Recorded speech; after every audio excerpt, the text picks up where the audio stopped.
Welcome back, people of the Most High God, Jesus Christ. So today, this is another message towards atheists, proving that the Bible is historically accurate and prophetic, knowing the beginning from the end. So we're going to do a study on the book of Daniel about King Nebuchadnezzar's dream. This is going to be a multiple part study. This today we're just going to look at the statue and how it predicted the rest of the world kingdoms, mainly the kingdoms that had to do with rulership over Israel, and also the kingdoms that simultaneously ruled over Israel and would basically be the dominant empires of the world. So the first thing we're going to do is we're going to debunk the secular claims that they use to discredit this book. So the first thing secular scholars will try to say to discredit the book of Daniel is they'll say that it was written during 165 BC during the Maccabean revolt. Well, let me explain why this doesn't matter and doesn't discredit the book.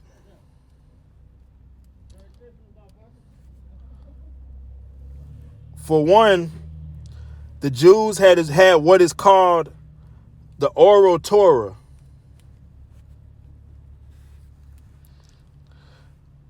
And the oral Torah was taken as a mandate from God to preserve its accuracy.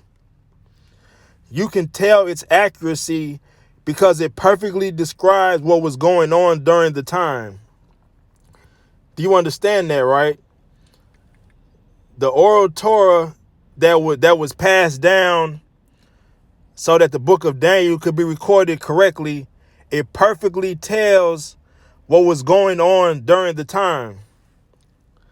And it connects back with previous chapters in the Bible. So let me give you an example. Okay. Let's see. Where are the scriptures? Okay, so we're gonna go to Daniel 5:2, right? We're gonna go to Daniel 5:2. It says, Belshazzar, whilst he tasted the wine, commanded to bring the gold and silver vessels which his father Nebuchadnezzar had taken out of the temple which was in Jerusalem, that the king and his princes, his wives, and his concubines might drink therein, right? So keep that in mind, right? Keep that in mind.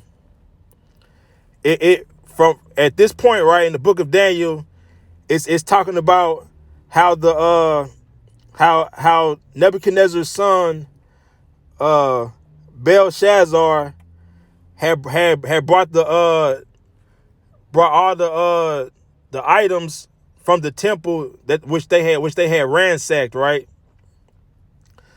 So this is how you know that this is well preserved and is accurate, because it fits perfectly with the verse out of what is this, 2 Kings 25 8-9 and 13 through 16. Look, reads this: and in the 5th month, on the 7th day of the month, which is the 19th year of King Nebuchadnezzar, king of Babylon, came Nebuzaradan, captain of the guard, a servant of the king of Babylon, unto Jerusalem. And he burnt the house of the Lord and the king's house and all the houses of Jerusalem, and every great man's house burnt he with fire.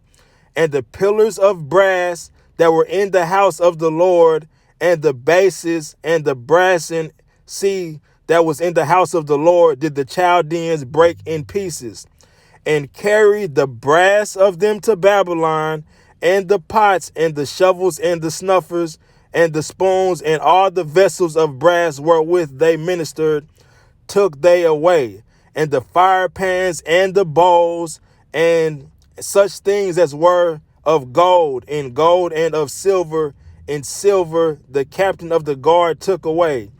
The two pillars, one sea, and the bases which Solomon had made for the houses of the Lord, the brass of all these vessels without weight. So this is a verse from 2 Kings 25, 8 through 9, and 13 through 16 that parallels with the verse I just read you out of Daniel.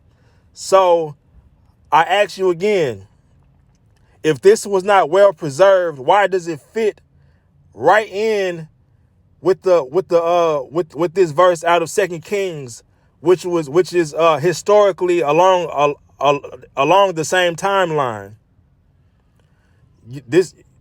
You can't explain that away. Use your logic. That makes perfect sense. It makes perfect sense, so you can't deny that. Okay, now let's go to their next claim. Their next claim is that they will say that Darius the Mede, they will say that Darius the Mede did not exist. Or they'll say that there's no record of his existence, right? And they'll say that it conflicts with the fact that Nebuchadnezzar was the one that was reigning during that time. Well, let's see what the real explanation is. Okay. There are 3 references to rulers named Darius in the Bible. The first chronologically occurs in the book of Daniel, where the ruler is called Darius the Mede. This Darius ruled for only 2 years, from 538 to 536 BC, and is best known as the ruler who promoted Daniel to a high position in the kingdom and then cast him into the lion's den, much against his better judgment. When he saw that Daniel was unhurt by the lions, Darius decreed that people must fear and reverence the God of Daniel, for he is the living God and he endures forever. His kingdom will not be destroyed. His dominion will never end. That's Daniel 6, 1 through 28.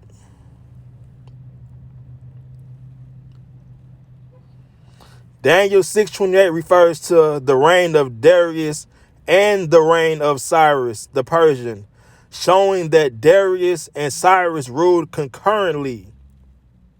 You heard that? Showing that Darius and Cyrus ruled concurrently. So Bible scholars, not secular scholars, will make the distinction that Darius was appointed viceroy over Babylon by his nephew King Cyrus, right? So there goes that debunks that right there. And you can't try to devalue what I'm saying, because you can't say that just because somebody a king's right hand man or whatever is not recorded in history, you can't use that to discredit the Bible, because the main person that you need to focus on is Belshazzar, is the you get it, right? And the name and Cyrus the Great. Those are the 2 factors that show you that this is accurate with history. The fact that it mentions Darius the Mede does not hold weight for your argument, because I've proved to you that Cyrus was the king, right? And that goes right along with history. So now let's get into the actual lesson itself. So we're going to start off in Daniel, of course, right? So we're going to start off with Daniel's dream. Okay, Daniel's dream reads this. Daniel chapter 2, verses 31 through 44. It says, "Thou, O king, sawest, and behold, a great image. This great image, whose brightness was excellent, stood before thee, and the form thereof was terrible. This image head was of fine gold, his breast and his arms of silver, his belly and his thighs of brass, his legs of iron, his feet part of iron and part of clay. Thou sawest till that a stone was cut out without hands, which smote the image upon his feet that were of iron and clay, and brake them to pieces. Then was the iron, the clay, the brass, the silver, and the gold broken to pieces together, and became like the chaff of the summer threshing floors. And the wind carried them away, that no place was found for them. And the stone that smote the image became a great mountain, and filled the whole earth. This is the dream, and we will tell the interpretation thereof before the king. Okay, so now Daniel's about to interpret the dream. Thou, O king, art a king of kings, for the God of heaven hath given thee a kingdom, power, and strength, and glory. And wheresoever the children of men dwell, the beasts of the field and the fowls of the heaven hath he given into thine hand, and hath made thee ruler over them all. Okay, he says, thou art this head of gold, and after thee shall arise another kingdom inferior to thee, and another third kingdom of brass, which shall bear rule over all the earth. And the fourth kingdom shall be strong as iron, for as much as iron breaketh in pieces and subdueth all things, and as iron that breaketh, all these shall it break in pieces and bruise. And whereas thou sawest the feet and toes, part of potter's clay and part of iron, the kingdom shall be divided, but there shall be in it of the strength of the iron. For as much as thou sawest the iron mixed with miry clay, and as the toes of the feet were part of iron and part of clay, so the kingdom shall be partly strong and partly broken. And whereas thou sawest iron mixed with miry clay, they shall mingle themselves with the seed of men, but they shall not cleave one to another, even as iron is not mixed with clay. And in the days of these kings shall the God of heaven set up a kingdom which shall never be destroyed, and the kingdom shall not be left to other people, but it shall break in pieces and consume all these kingdoms, and it shall stand forever.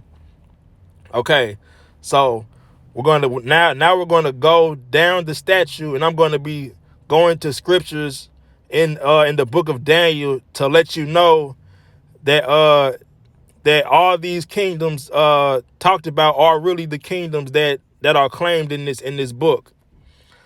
So the first one, Daniel himself tells King Nebuchadnezzar that Babylon, you are this head of gold, right? Okay. So we know, and so we know from history, right? Babylon reigned from 634 to 562 BC, right? Starting with King Nebuchadnezzar, and then ending with his son Belshazzar. Okay, so the Silver Age, right? The Medians and the Medians and the Persians, right? Okay, which was under King Cyrus. So let's go to this. Let's go to this verse. Daniel 1:21. It says, and Daniel continued even until the first year of King Cyrus, right? So now we have two empires covered, right? We got Babylon and we got the Medo-Persian Empire covered, right? Right.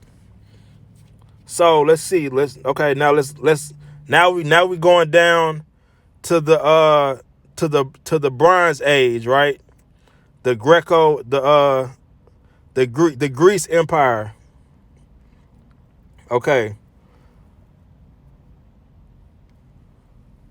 So Daniel 10:20, right? This is when the angel came and spoke to him. He said, then said he, knowest thou wherefore I come unto thee? And now will I return to fight with the prince of Persia. And when I am gone forth, lo, the prince of Grecia shall come. So it's clearly showing you here that right now, in Daniel 10:20, the angel is preparing. Well, he's fighting the next empire. He's fighting the principality behind the next empire, which is Persia. But he's telling you after that, the principality that governs Greece will come. So now that's three. That's three, right? That's three, right? And like I said, these are all world empires that dominated, but the main thing to note about them is they all ruled over Israel, right? So next, we're going to get into the Iron Age, right? This is the leg part, right? This is the leg part of the statue. And we already know through history, of course, we anybody with the elementary school education knows that Rome came next, right? And then God was so brilliant to use this humanoid statue as a tool to teach us something, that he was so sovereign that he even used it, knowing that it could that it would be a good visual to represent the east and western sides of the Roman Empire, right? Okay, now let me tell you how you can know that this is absolutely true, right? Now we're going to go all the way throughout time, right, and go to the toes, right? Now this is the prophetic part, right? And it's you know, if you know anything about go look up Europa 2030. Go look up Agenda 2030. You know, the European Union is the final stage that the Bible says this world would be in right before the return of Jesus Christ. The continuation of this statue all the way down to the toes is the continuation of the Roman Empire. This has not happened yet. We are here. We are in between.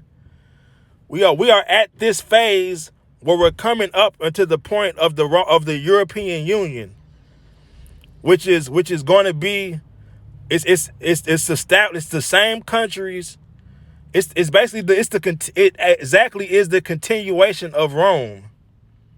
It's the continuation of Rome, where all these European powers, which were the covered by the same empire that Rome ruled, are going to have 10 kings come out of them, or 10 rulers. And this is what is going to form the beast kingdom. So this has not happened yet. But as you can see, from the beginning to the end, everything was accurate. And it even further validates it, because everybody knows about the European Union and about their desire to make a one world government. Like, this is nothing secret. So I hope that the children of God was blessed by this and edified. And I hope that you atheists have learned something about the truth and the reality of these holy scriptures. Be blessed in Jesus' name.